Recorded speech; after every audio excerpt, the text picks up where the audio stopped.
মা হওয়ার পর আমার আক্কল আসতেছে, মানে আক্কলদা করতেছে। ভাবা যায় এক বাচ্চার মা হওয়ার পরে এই আক্কলদাতের সন্ধান খুঁজতে গিয়ে এখানে আরেকটা খবর পেয়ে গেলাম। সেটা হচ্ছে এই সুন্দর একটা পার্ক। এই সুন্দর পার্কটা কোথায় পেয়ে গেলাম জানতে হলে অবশ্যই পুরো ভিডিও দেখতে হবে। তো সুন্দর করে এই সুন্দর পার্কটার আমি ভিউ নিচ্ছিলাম। ফার্স্টে চলে গিয়েছিলাম এপিক হেলথ কেয়ারে দাঁতের এক্স রে করানোর জন্য। এই এক্স রে করাতে গিয়ে আমি এই পার্কের সন্ধান পাই। একদম যে আমার ঘর থেকে একটু দূরেই, মানে 50 থেকে 60 টাকায় গাড়ি ভাড়া। তো এতটুকু দূরত্বের মধ্যে একটা পার্ক থাকা আমার জন্য অনেক ভালো, কারণ আমার এই বিড়াল ছাটা সবসময় খালি কান্না করে ঘরের মধ্যে একা একা। যাকে এরকম একটা পার্কের কাছাকাছি পেয়ে গেলাম, এটাই আমার জন্য অনেক সৌভাগ্য। কোনো জায়গায় যাওয়ার সময় এই চট্টগ্রামের বিশ্ববিদ্যালয়ের রেলটা আমাকে আটকাবে, এমন কোনো টাইম নাই যে আমি ঘর থেকে বের হবার রেলটা আসবে। মানে এই মুহূর্তে কেন আসে আমি জানি না। তো আমরা সোজা চলে আসি এপিকে। এখন আমি এক্স রে করবো। আর এটা তো পার্ক দেখছে আমার ছেলেটা, যখন পার্কটা দেখছে ও তো আর মানবে না। ও তো আমাকে কান্না করতেছে ওখানে, মানে বারবার বলতেছে যাওয়ার জন্য। তো আমার এক্স রেটা শেষ করে আমি সোজা ওই পার্কটাতে চলে গিয়েছিলাম। ওটার লোকেশন আমি জানি না, কিন্তু চট্টগ্রাম মেডিকেল থেকে খুবই কাছে, 20 টাকা গাড়ি ভাড়া নেবে। সোজা আমরা দুজন রিক্সা একটা নিয়ে ওদিকে চলে গেছি। এটা হচ্ছে একদম পড়েছে পাঁচলাশ আবাসিকের মধ্যেই। তো যেহেতু পাঁচলাশ আবাসিক আমার জন্য অনেকটাই কাছে, এই যে চট্টগ্রাম মেডিকেলের এটা হচ্ছে মেন গেট দিয়ে, এটা হাতের বামে ঢুকে। এটা হচ্ছে গণভূতন স্বাস্থ্য কি একটা জানি লেখা ছিল, ভালো করে পড়তেও পারি নাই, কিন্তু আবাসিকটা অনেক সুন্দর। দেখতেছেন কত নিরিবিলি একটা পরিবেশ। ওই আবাসিকের নামটা অনেক সুন্দর, ঝিলিমিলি আবাসিক। সব কিছু এক হাতে সামলাতে অনেক কষ্ট হয়, তারপরে হাসি মুখে সব কিছুই সামলিয়ে নিই।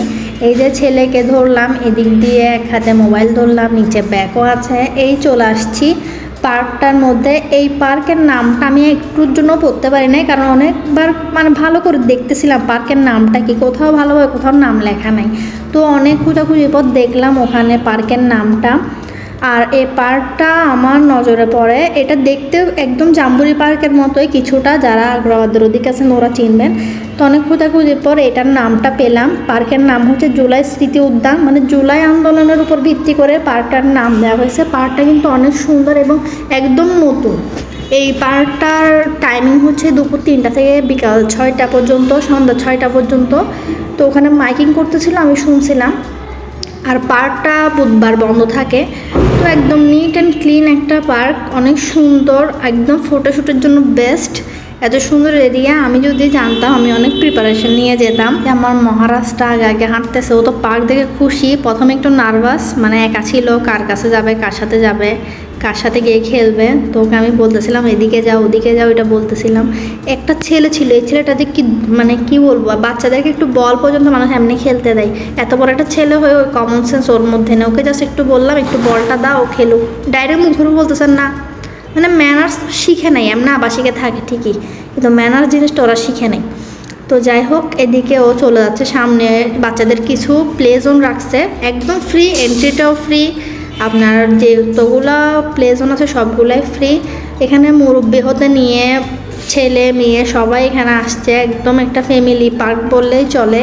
এমনটা ছিল, ওয়েদার সুন্দর, তার মধ্যে পরিবেশটা আমার অনেক ভালো লাগছে। একদম কোনো হিজিবিজি বলতে কিছুই নাই। ও মানে কনফিউজড আছে কোনটাতে উঠবে। এখানে একটা রাইডও রোলার স্কেলগুলোতে উঠাই যাচ্ছে না, সবগুলোর নিচে পানি জমে আছে। এত ওইদিকে উঠলো, ওকে আমি বারবার যখন স্লিপ করছিল ওকে আমি ধরে ধরে রাখছিলাম এক হাতে, যাতে পানি ওর গায়ে না বাজে। তারপরেও মা ছেলে ময়লা হয়ে আসছে ওখান থেকে। অ্যান্ড এই যেগুলো ছোটো ছোটো ঘর করে রাখছে না, এগুলা কিন্তু মানে ফটো তোলার জন্য অনেক সুন্দর একটা স্পেস। এদিকে আমি একটা বাচ্চাকে দিলাম যে তুই ফোনটা ধর, আমি একটু আমাকে ধরকে একটু ভিডিও করে দাও। এদিকে আমরা ভিডিও করতেছিলাম। এই যে ওকে এদিকে আমি হেল্প করতেছি রাইডগুলো শেখার জন্য। ওর অনেক ইচ্ছা এরকম ঝুলাঝুলি করার। আমি যদি এই পার্কের ব্যাপারে জানতাম, আমি হয়তো গেছি বাট খেয়াল করি নাই কোনো সময়। এই যে জানলে ওকে আমি 3টার দিকে নিয়ে যেতাম, যেহেতু 3টা থেকে পার্ক ওপেন হয়, তখন ওরা বাচ্চারা খেলতেও পারতো, এটা ওদের জন্য অনেক ভালো হতো। আর এই জায়গাটা অনেক সুন্দর, এদিকে উপরে উঠে অনেক বাচ্চারা অনেক এনজয় করতেছিল। এদিকে উপরে উঠে ছবি তুললে অনেক সুন্দর হতো। এই জায়গাগুলা মানে ওয়েদার অনুযায়ী পরিবেশটা সুন্দর, অনেক সুন্দর লাগতেছে। এই পার্কটা অনেকদের জন্য সুবিধা হবে, যারা মানে আমাদের এই সাইড, আমার বাবার বাড়ির এই সাইড থেকে ধরেন আসেন, যারা ডাক্তার দেখাতে আসেন চিটাং মেডিকেলে, অনেকের আসা যাওয়া হয় বিভিন্ন রকমের ডাক্তার, এপিকে, পপুলারে, শ্যাবরনে যারা ডাক্তার দেখাতে আসেন ওরা অনেকক্ষণ ঘন্টার ঘন্টা কিন্তু বাচ্চাদেরকে নিয়ে অপেক্ষা করেন। তো চাইলে আপনারা এই পার্কে এসে বাচ্চাদেরকে নিয়ে সময় কাটিয়ে ডাক্তার দেখিয়ে যেতে পারবেন। এটা অনেক ইজি। এটা ইপিকের পিছনে, এটা জুলাই উদ্যান মানে বললে অনেকেই দেখাই দিবে এই পার্কটা আপনাদেরকে। তো সিম্পল কিছু রাইড ওরা রাখছে, এগুলা ঘোরা রাখছে এখানে।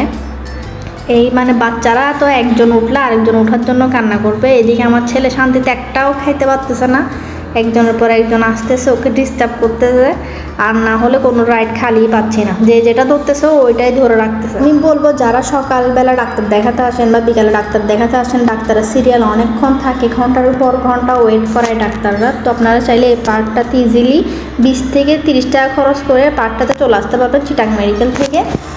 ঝিলিমিলি আবাসিক বললে যে কেউ পার্কটা দেখাই দিবে। তো এসে এখানে এসে অনেকক্ষণ টাইম কাটাতে পারবেন। মুরব্বীরা বড়রা সবাই এখানে বসে অনেকক্ষণ টাইম কাটাতে পারতেছে, বাচ্চারাও অনেক এনজয় করতেছে। তো এভাবে চাইলে আপনারা এই জায়গাতে আসতে পারেন। এদিকে একটাও ছবি তুলতে না পারা আমি পরে কি করব, আর ভিডিও ক্লিপস নিচ্ছি। এটা জুলাই শহীদ আন্দোলনের স্মৃতি হিসাবে এই মোড়টা করা হয়েছে। এই পার্কটা অনেকের জন্য দূরও হতে পারে, জাস্ট যারা অন্যান্য জায়গা থেকে চিটাং মেডিকেলে এসে অনেক সময় ডাক্তার দেখাতে অপেক্ষা করেন। যেহেতু আমি জানি, আমি নিজের জন্য শ্যাবরনে অনেকক্ষণ ডাক্তার দেখে ওয়েট করতে হয়েছে, আম্মুদেরকেও দেখালে এরকম সেম অবস্থা হয়, কারণ ডাক্তাররা অনেক সময় নেয়, রোগীকে অনেক অপেক্ষা করায়। তো তাদের জন্য বলবো এখানে এসে ওয়েট করা যায়। তো যাদের যাদের ভালো লাগবে অবশ্যই ভিডিওটা শেয়ার করবেন অ্যান্ড কমেন্ট করতে ভুলবেন না।